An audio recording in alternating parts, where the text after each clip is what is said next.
Les neurones de notre cerveau forment des réseaux qui s'assemblent au sein de structures distinctes.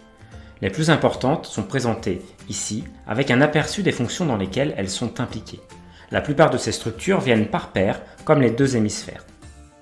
Les ganglions de la base. Les ganglions de la base sont situés de chaque côté du thalamus. Ils jouent un rôle important dans l'initiation et le contrôle des mouvements, ainsi que la modulation des sensations.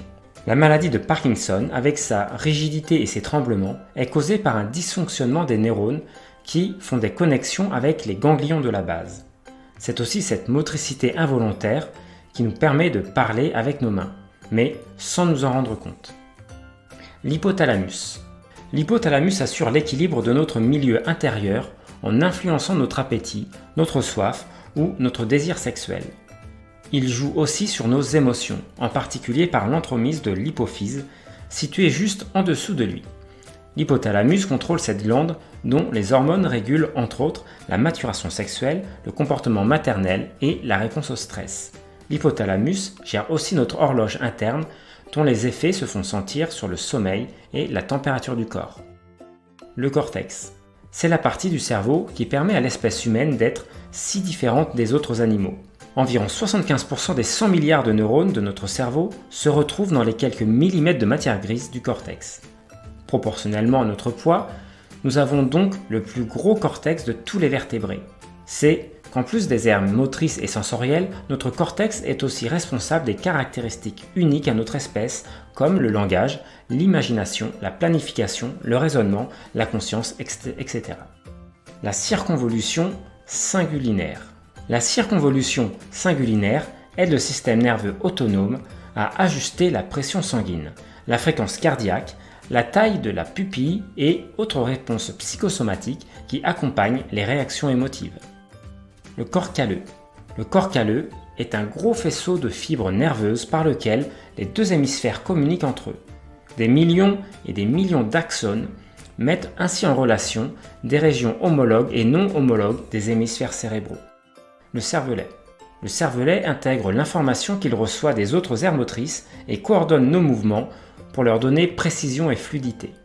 Il nous aide aussi à maintenir notre posture et notre équilibre en contrôlant notre tonus musculaire. Quand on répète un mouvement, pour raffiner sa technique dans un sport ou pour jouer un instrument de musique, on modifie certaines voies nerveuses de son cervelet. Contrairement au cortex, ces voies ne sont pas croisées de sorte qu'une liaison d'un seul côté du cervelet occasionne un problème du même côté du corps. La moelle épinière. La moelle épinière est la continuation du bulbe rachidien dans la colonne vertébrale. Elle sert de relais aux messages sensoriels en provenance du corps qui montent vers le cerveau et aux commandes motrices qui descendent vers les muscles. Elle possède aussi certaines voies réflexes qui fonctionnent indépendamment du cerveau, comme celui de l'extension du genou par exemple. Le tronc cérébral. C'est la partie la plus ancienne du cerveau, parfois appelée cerveau reptilien. En bas, le bulbe rachidien s'occupe des fonctions fondamentales liées à la survie, régulation du rythme cardiaque, de la respiration, de la pression sanguine, etc. C'est aussi le centre des réflexes, comme le vomissement, la déglutition ou l'éternuement. Plus haut, la protubérance et le mésencéphale font le lien entre différentes structures cérébrales impliquées dans le contrôle moteur. 10 des 12 nerfs crâniens partent de cet endroit pour contrôler les mouvements oculaires ainsi que ceux du visage. Le tronc cérébral renferme aussi la formation réticulée qui gère notre sommeil, notre attention et nous permet de nous concentrer au milieu des distractions. L'hippocampe. L'hippocampe est une partie ancienne du cortex apparue avec les premiers mammifères. C'est la porte d'entrée des informations à mémoriser. L'hippocampe relaie ces informations au cortex pour le stockage à long terme et les récupère lors de la remémoration. Ces nombreuses connexions avec l'ensemble des aires sensorielles du cortex nous permettent d'encoder tout le contexte associé à un événement. Faisant partie du système limbique, l'hippocampe donne aussi une coloration émotive à nos souvenirs. L'amygdale. Cette structure en forme d'amande, située près de l'hippocampe, joue un rôle dans l'apprentissage, la mémoire et surtout dans la régulation de nos émotions.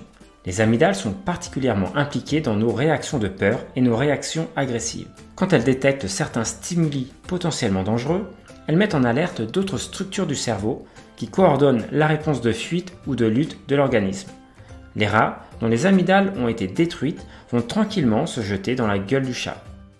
Le thalamus. Le thalamus est un peu la console de mixage du cerveau. il relaie les informations visuelles, auditives, gustatives et du toucher vers le cortex et détermine lesquelles vont atteindre la conscience. Il participe aux échanges moteurs entre le cortex, les ganglions de la base et le cervelet. Il est aussi impliqué dans la douleur et l'attention. Bref, il tient un peu au courant chaque partie du cerveau de ce que les autres sont en train de faire. Notre cerveau a la taille et l'apparence d'un petit chou-fleur, mais grâce à près de 86 milliards de cellules nerveuses et autant de cellules gliales, nous pouvons penser, planifier, parler, imaginer et en même temps avoir conscience de tout ça. Les scientifiques distinguent 4 grands lobes à la surface de chaque hémisphère de notre cerveau. Le lobe frontal.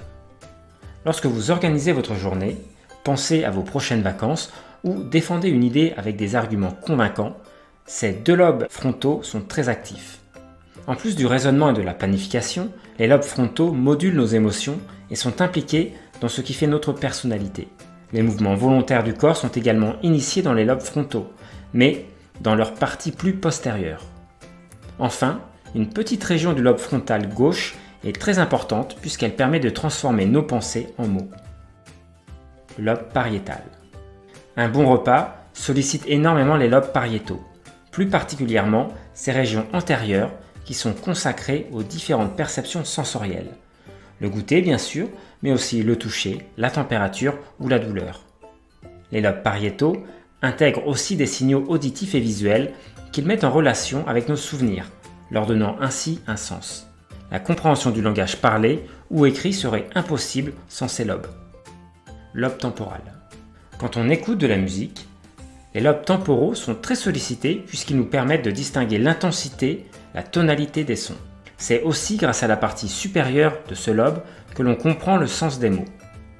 Les lobes temporaux sont aussi impliqués dans la formation et la remémoration des souvenirs.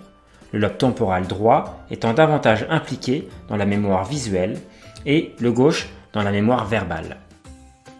Lobe occipital. Vos lobes occipitaux sont actuellement en activité puisque vous regardez cette vidéo et qu'ils sont principalement consacrés au décodage de l'information visuelle. La forme, la couleur, le mouvement, tout cela est analysé dans cette région. En reliant ces perceptions visuelles aux images mémorisées, cette partie du cerveau, aussi appelée cortex visuel, nous permet de reconnaître et d'identifier les choses.